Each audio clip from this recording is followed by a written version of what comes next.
मधून दिल्लीमध्ये मुख्यमंत्री फडणवीसांकडून अमित शहा यांची भेट घेण्यात आली आहे। दोघांमध्ये 25 मिनिटे चर्चा झाली आहे। वादग्रस्त मंत्र्यांच्या राजीनाम्यासाठी भाजपचा दबाव वाढला अशी माहिती सूत्रांकडून मिळते। मंत्र्यांच्या वर्तनावरून मुख्यमंत्री फडणवीसांनी याआधीच तीव्र नाराजी व्यक्त केली आहे। त्यानंतर आज फडणवीस आणि शहा यांची भेट झाली।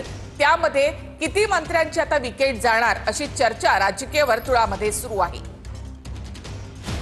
फडणवीसांचा दिल्ली दौरा वादग्रस्त मंत्र्यांसाठी संक्रांत ठरण्याची चिन्ह आहेत। फडणवीस अमित शहांना भेटले असून यात वादग्रस्त मंत्र्यांना घरी पाठवण्यासंदर्भात चर्चा झाल्याची माहिती आहे। अजितदादा आणि शिंदेंच्या वादग्रस्त मंत्र्यांमुळे भाजपची बदनामी होत असल्यानं मंत्र्यांवर अंकुश ठेवण्याच्या हालचाली सुरू झाल्यात। यात सभागृहात रमी खेळणाऱ्या तसंच शासनाला भिकारी म्हणणाऱ्या माणिकराव कोकाटेंचं नाव आघाडीवर आहे।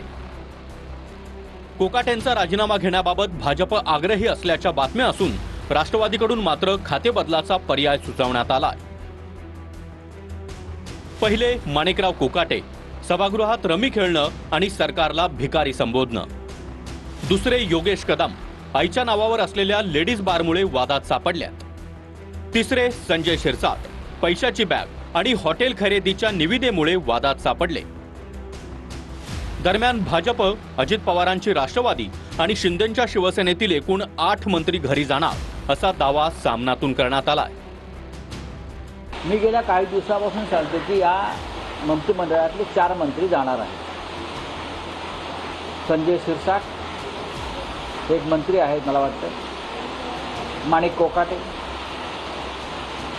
योगेश कदम यांचं नाव त्यात जोडलं गेलेलं आहे। बाकीची नावं समोर येत आहेत, पण 4 वरून संपूर्ण मंत्रिमंडळाची सफाई करून एक वेगळ्या चेहऱ्याचं मंत्रिमंडळ आणावं अशी चर्चा दिल्लीत आणि मुख्यमंत्र्यांच्या वर्तुळात सुरू आहे। संजय राठोड यांना सुद्धा जावं लागतं। सामनाच्या दाव्यानुसार संजय शिरसाट, योगेश कदम, भरत गोगावले, माणिकराव कोकाटे, दादा भुसे, नितेश राणे, जयकुमार गोरे आणि गिरीश महाजन या मंत्र्यांना वगळलं जाणार असल्याचं बोललं जात आहे।